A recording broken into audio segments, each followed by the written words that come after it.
جو آدمی قرآن کو چھوڑ دے وہ رسول اللہ صلی اللہ علیہ وسلم کے دشمنوں میں سے ایک دشمن ہے. اللہ اکبر. من حجر القرآن فهو من اعداء الرسل. جو قرآن کو چھوڑ دے وہ رسول اللہ صلی اللہ علیہ وسلم کا دشمن ہے. وقال الرسول یا رب ان قوم اتخذوا هذا القرآن مہجورا. اس آیت کریمہ پر ٹھہر کر ایک نقطہ ذہن نشین کر لیں. پورے قرآن حکیم میں کہیں بھی اللہ کے رسول نے رب کے اوپر یا حرف ندا داخل کر کے یا رب نہیں کہا ہے. صرف یہ ایک جگہ جی. ہر جگہ رب یا کہیں نہیں ہے رب کے ساتھ. جب آدمی بولتا ہے یا ربی، ایک ہوتا ربی، ایک ہوتا یا ربی، اس کا مطلب کچھ بڑی بات کہنا چاہ رہا ہے، تبھی تو یا حرف ندا لا رہا ہے جس کے لانے کی ضرورت نہیں ہے. رسول کیا کہیں گے؟ یا ربی، اے میرے رب. میری قوم نے اس قرآن کو مہجور بنا دیا تھا. لوگ کہتے ہیں قرآن کو چھوڑ دیا تھا. قرآن کو چھوڑ دیا تو یہ مطلب نہیں اس کا. قرآن کو مہجور بنا دیا تھا. مہجور اس میں مفعول ہے. جیسے ریلوے اسٹیشنز پر آپ نے دیکھا ہوگا کہ سگنلز وغیرہ کے لیے گاڑیوں کے ایسے مکان بنا دیا جاتا ہے پلیٹ فارم پہ آگے، اور جب اس مکان کو جو پرانا ہو چکا ہوتا ہے اس کو خالی کر کے نئے مکان میں آ جاتے ہیں تو اس پر لکھ دیا جاتا ہے ابینڈنڈ. یعنی وہ مکان تو اسٹیشن پر موجود ہے مگر اس پہ کام نہیں ہو رہا ہے، اس سے کام نہیں لیا جا رہا. اس کو کہتے ہیں مہجور، ابینڈنڈ. تو قرآن تو ہمارے پاس ہے لیکن اس سے کوئی فائدہ نہیں اٹھا رہا ہے نا. تو قرآن ہے ہمارے پاس مگر اس سے فائدہ نہ اٹھانا اسٹیشن پر موجود اس مکان کی طرح ہے جس کے اوپر ابینڈنڈ لکھ دیا گیا ہے کہ بھائی مکان تو ہے مگر اس سے کوئی کام نہیں لیا جا رہا ہے. تو آج ہر مسلمان کے گھر میں قرآن ہے مگر اس سے فائدہ کہاں اٹھایا جا رہا ہے؟ کون اس کی تلاوت کے لیے وقت نکال رہا ہے؟ کون اس کو سمجھنے کے لیے وقت صرف کر رہا ہے؟ امام ابن تیمیہ رحمۃ اللہ علیہ نے اس آیت کریمہ پر تبصرہ کرتے ہوئے جملہ ارشاد فرمایا ہے. فرمایا من حجر القرآن فهو من اعداء الرسل. جو آدمی قرآن کو چھوڑ دے وہ رسول اللہ صلی اللہ علیہ وسلم کے دشمنوں میں سے ایک دشمن ہے. اللہ اکبر. من حجر القرآن فهو من اعداء الرسل. جو قرآن کو چھوڑ دے وہ رسول اللہ صلی اللہ علیہ وسلم کا دشمن ہے. وہ کتنی بڑی بات ہے، دشمن ہے رسول کا وہ. اب اس پر کہہ رہے ہیں فلاں جگہ مسلمانوں کو مارا جا رہا ہے، فلاں جگہ کاٹا جا رہا ہے، فلاں جگہ پریشان کیا جا رہا ہے. یہ کیا ہو رہا ہے؟ یہ کیا ہے؟ یہ رسول کے دشمنوں کے ساتھ کیا سلوک کیا جانا چاہیے؟ یہ کیا ہو رہا ہے؟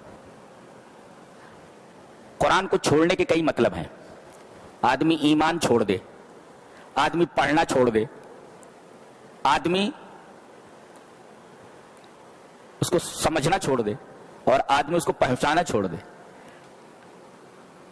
ایک تو قرآن پر ایمان لائیے، دوسرے آپ اس کی تلاوت کیجئے، تیسرے آپ اس کو سمجھیے، اور چوتھے دوسروں تک اس کو پہنچائیے. یہ قرآن کے حقوق ہیں.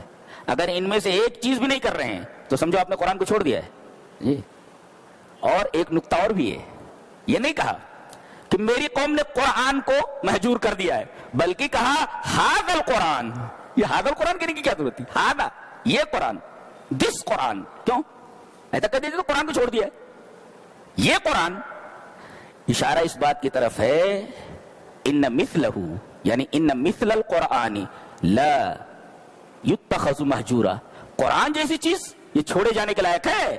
بل هو جدیر بالاقبال علیہ والانتفاع به، بلکہ یہ ایسی چیز ہے کہ جس کو ہاتھوں ہاتھ لیا جائے اور اس سے فائدہ اٹھایا جائے. اللہ.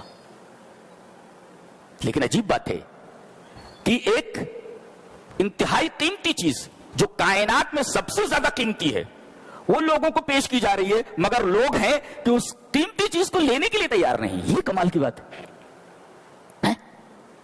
کوئی قیمتی چیز آدمی کو دی جائے اور آدمی اس کی طرف توجہ نہ کرے تو یہ کتنی حیرت کی بات ہے. اور کائنات کی سب سے قیمتی چیز دی جا رہی ہے. اس وجہ سے کہا کہ یہ قرآن، کہتے نہیں بھائی گلاس چھوڑے جانے کے لائق ہے، کہا کہ یہ گلاس چھوڑے جانے کے لائق. تو آپ سمجھ رہے ہیں ایک عام بات کہی جائے کسی چیز کے بارے میں اور کہا جائے کہ یہ اشارہ کر کے کہا جائے اس کا مطلب یہ چیز اس لائق ہے کہ چھوڑی جائے. وہ کہا گیا وقال الرسول یا ربی، یا ربی اس وجہ سے آپ نے کہا لشدت الہم لہت بھی.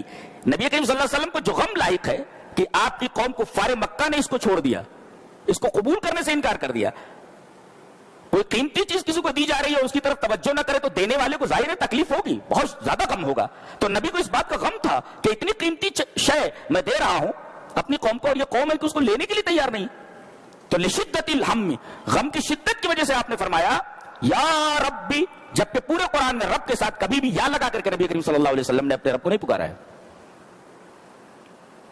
اور ایک مفسر نے ایک شاندار تبصرہ کیا ہے کہ ابعاد الناس عن القرآن وسیلۃ من وسائل الضلال, لوگوں کو قرآن سے دور کرنا یہ گمراہی کے ریزنز میں سے ایک ریزن ہے, گمراہی کے وسیلوں میں سے ایک وسیلہ ہے, گمراہی کے ذرائع میں سے ایک ذریعہ. اگر آدمی قرآن سے دور کر رہا ہے کسی کو تو سمجھو وہ گمراہی کا ایک ذریعہ, ایک ریزن فراہم کر رہا ہے, ایک وسیلہ فراہم کر رہا ہے. کتنے لوگ ہیں جو آج لوگوں کو قرآن سے دور کر رہے ہیں, قرآن سے دور کر رہے ہیں لوگ. بیان نہ کرنا بھی قرآن کو, یہ بھی قرآن سے دور کرنے کا ایک وسیلہ ہے.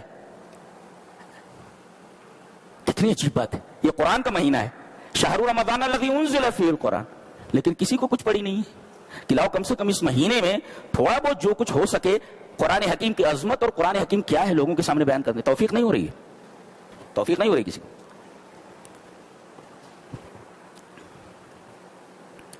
فرمایا گیا یہ قرآن جو نازل ہوا ہے اس کا ایک مقصد اور بھی ہے, کیا لنثبت بہ فؤادک, تاکہ قرآن کے ذریعے ہم تمہارا دل مضبوط کر دیں.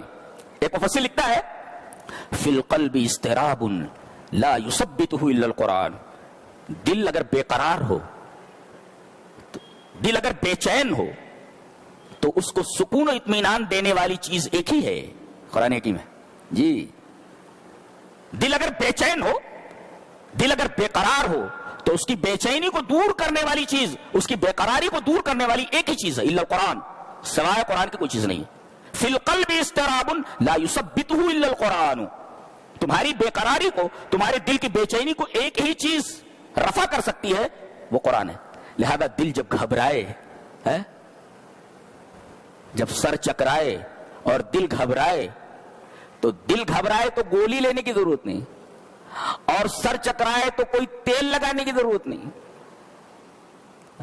تیل کا پرچار کرتے ہیں, گولی کا پرچار کرتے ہیں.